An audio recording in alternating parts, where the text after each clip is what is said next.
কলিয়াবৰ জখলাবন্ধা আৰক্ষী থানাত সোণ ৰূপৰ অলংকাৰৰ মেলা বুজন পৰিমাণৰ সোণ ৰূপৰ অলংকাৰ সহ আটক গভাইত চোৰ সোণ ৰূপৰ অলংকাৰ চুৰি কৰি বহিৰাজ্যলৈ পলায়ন কৰোঁতে গাঁওৰক্ষী বাহিনীৰ জালত পৰিল গভাইত চোৰ কলিয়াবৰ বামুণী পথাৰত সংঘটিত হৈছে এই ঘটনা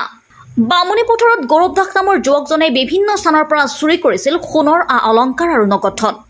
শুকুৰবাৰে পুৱতি নিশা গভাইত চোৰ গৌৰৱ দাসে এটা বেগত চুৰি সামগ্ৰী লৈ বহিৰাজ্যলৈ পলায়নৰ চেষ্টা কৰিছিল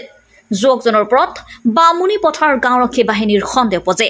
যুৱকজনৰ বেগ খুলি চোৱাত বেগৰ ভিতৰৰ পৰা উদ্ধাৰ হয় বৃহৎ পৰিমাণৰ সোণ ৰূপৰ অলংকাৰ হয় আজি কেইদিন ধৰি আমাৰ বামুণী অঞ্চলটোত আমাৰ জখলাবন্ধা থানা অন্তৰ্গত বামুণী অঞ্চলটোত চোৰৰ উপদ্ৰৱটো যথেষ্ট বাঢ়ি গৈছে আৰু তাৰে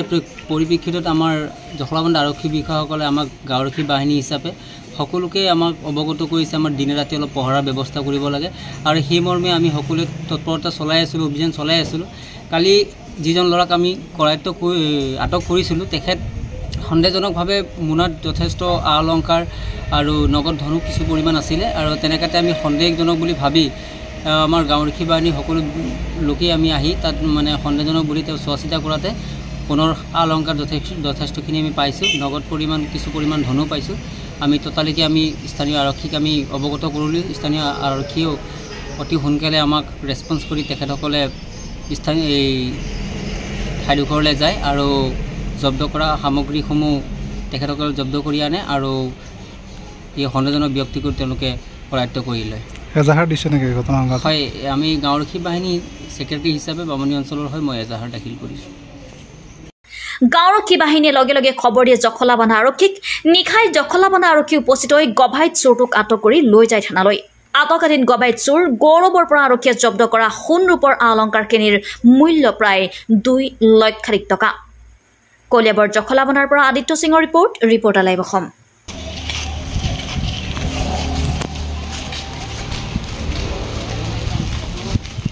নাম কি ঐ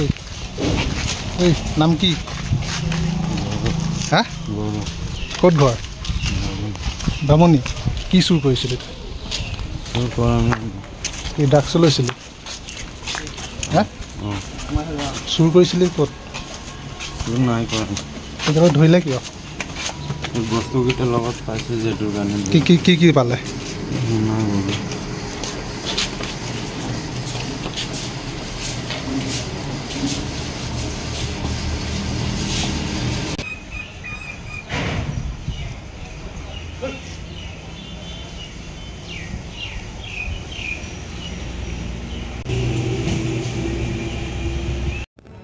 ৰিপৰ্টাৰ লাইভ অসম